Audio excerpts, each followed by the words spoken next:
Régine, alors, je crois que tu voulais me parler d'un de tes projets, mais avant tout, commence par te présenter. Oui, bien sûr. Bonjour mes amis, je m'appelle Régine Schirer, j'ai toujours eu beaucoup d'intérêt à tout ce qui touche le développement personnel.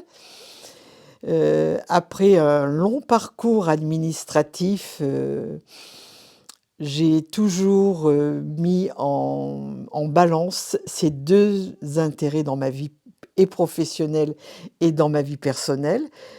J'ai fait une magnifique rencontre avec Alexandro Jodorowsky en 82 où j'ai appris le tarot de Marseille et j'ai longtemps suivi tous ses enseignements. Et puis j'ai aussi eu de l'intérêt pour l'astrologie, pour le Yi-King, pour tout ce qui touche le développement harmonieux de l'être. Depuis 3 ans, avec le passage plutonien dans mon thème, j'ai eu ce qu'on appelle une table rase où beaucoup de choses sont parties. Et là, j'ai découvert un nouveau concept qui s'appelle la rétrocausalité. La rétrocausalité, c'est un processus quantique qui nous parle de temps inversé. Alors, qu'est-ce que ça veut dire? Nous connaissons le temps normal, le temps chrono. Il y a 3 temps en définitive, le temps chronos, le temps kairos et le temps airon. Dans le temps chronos, c'est le temps que nous connaissons tous, qu'on apprend à l'école, c'est passé, présent, futur. C'est un temps qui se déroule, mais sa particularité, c'est qu'il n'est pas reversible. Et puis, il y a un deuxième temps, développé par la physique quantique, qui est ce qu'on appelle le temps kairos, le temps de l'au-delà, un temps difficile à appréhender, sinon par des images, par une métaphore. Alors que le premier temps se déroule, l'autre c'est un temps, on pourrait l'assimiler à un millefeuille, avec passé, présent, futur qui sont superposés et qui coexistent en même temps. On pourrait imaginer qu'on va dans un paysage, qu'on se déplace à travers le paysage, mais que ce paysage est immuable. Donc c'est dans ce temps kairos que l'on peut transformer certaines situations et se connecter au futur. Et puis il y a le temps Iron, je fais juste un petit clin d'œil, qui est un temps cyclique, jour, nuit, les saisons, les planètes, etc. Alors moi je suis arrivée à ça avec ce livre qui s'appelle Se souvenir du futur. Se souvenir du futur. Mais quelle aventure! Quelle aventure! Alors que le futur est impalpable, on n'a aucun moyen de savoir, on est marqué par le destin. Mais là, avec la rétrocausalité, on peut changer son futur, on peut le choisir. Alors ça, c'est une innovation extraordinaire. J'ai beaucoup, beaucoup creusé ça et je me suis dit, comment je vais choisir mon futur? Alors effectivement, il y a plusieurs étapes. La première étape, c'est de construire une cible. Qu'est-ce que je veux vraiment?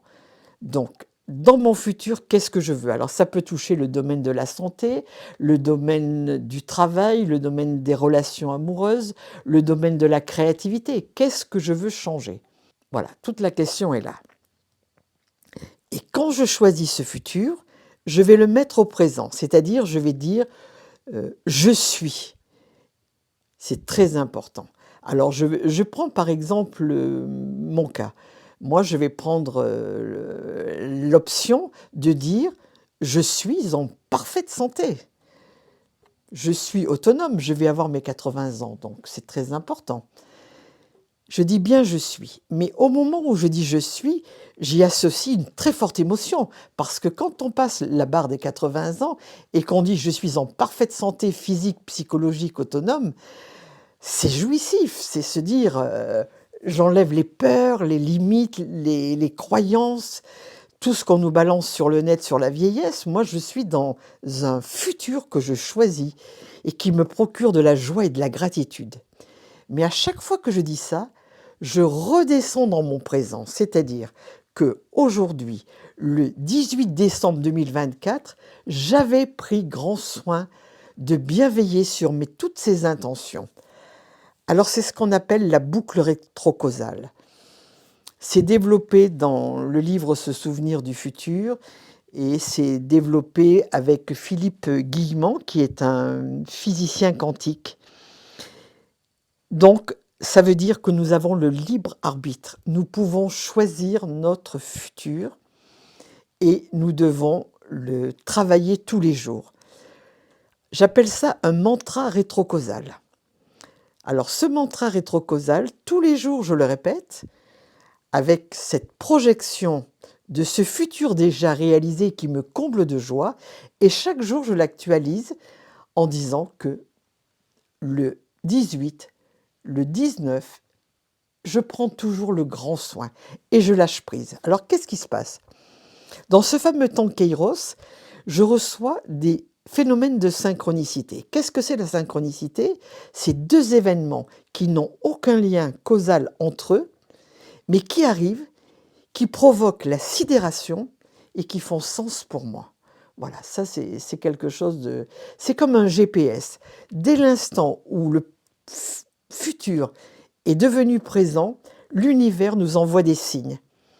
Et là, c'est stupéfiant. J'en ai reçu plein. C'est peut-être pas l'objet de cette vidéo de raconter tout ça, mais c'est ça sur le principe général. Alors, qu'est-ce que ça m'apporte? Ça m'apporte une immense confiance en moi. Ça me libère de toutes les inhibitions, de tous les concepts négatifs sur l'âge. Ça me donne de la force. Et ce que je fais tous les jours, je le répète. Pourquoi je le répète? Parce que Joe Dispenza, qui est un médecin, nous dit que notre cerveau neuronal doit être reconditionné. C'est comme un disque dur. Nous, dans le disque dur que nous avons, c'est passé, présent, futur, il n'y a rien d'autre. Le futur sera ce qui sera et le mental emmagasine plein d'idées négatives.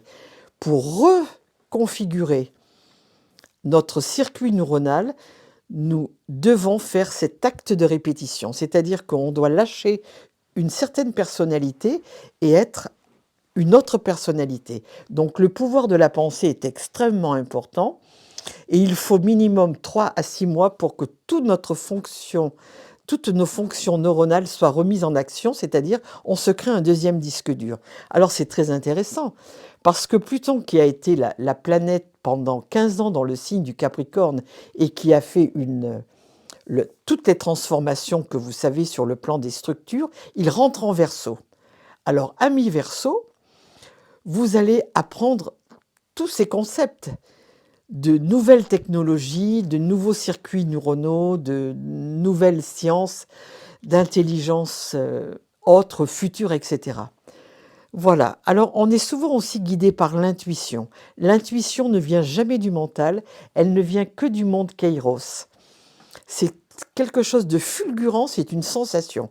Ça arrive à nous et c'est toujours juste. Et on n'écoute pas ses intuitions, on est toujours pris par le doute, par la peur et tout ça. Mais l'intuition, j'appelle ça la fabuleuse intuition. Et il faut toujours que notre intention soit, je veux dire, nourrie, ce que j'appelle l'intention pour aller dans le futur, avec le beau, le bien et le bon. Ça ne doit pas être quelque chose d'égoïste, ça ne doit pas être quelque chose que pour soi. Il faut absolument que ça touche, c'est la beauté, et puis vraiment l'empathie est quelque chose de profond et de sincère. Voilà, alors je crois qu'on peut résumer de façon très synthétique la rétrocausalité. Ce sont d'abord les notions de temps inversées. C'est la fabuleuse intuition que l'on va écouter qui va nous porter vers notre intention. Ce sont des phénomènes de synchronicité, c'est-à-dire des signes GPS qui nous arrivent du futur.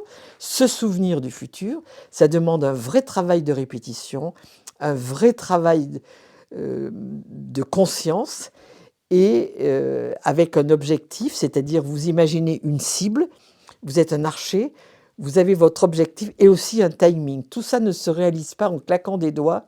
Il faut se donner un temps, mettons une année, il faut du temps, ce qu'on appelle le timing, parce que si on ne se donne pas ce temps, cette chose que nous désirons profondément, nous l'aurions déjà.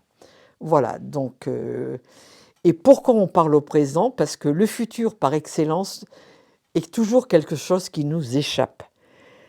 Je crois vous avoir fait, comment dire, un résumé très synthétique d'un phénomène très complexe et je vous invite à découvrir le livre de Romuald Le Terrier, qui est pour moi le livre source, qui est là, que je montre à la caméra. Romuald est un chercheur indépendant en ethnobotanique. Il a travaillé avec les chamans d'Amazonie et il a créé le fameux concept de se souvenir du futur et comment nous allons pouvoir aller dans cette dimension et comment nous allons pouvoir nourrir notre futur, le réaliser et changer de monde. En fait, c'est le lien entre le visible et l'invisible.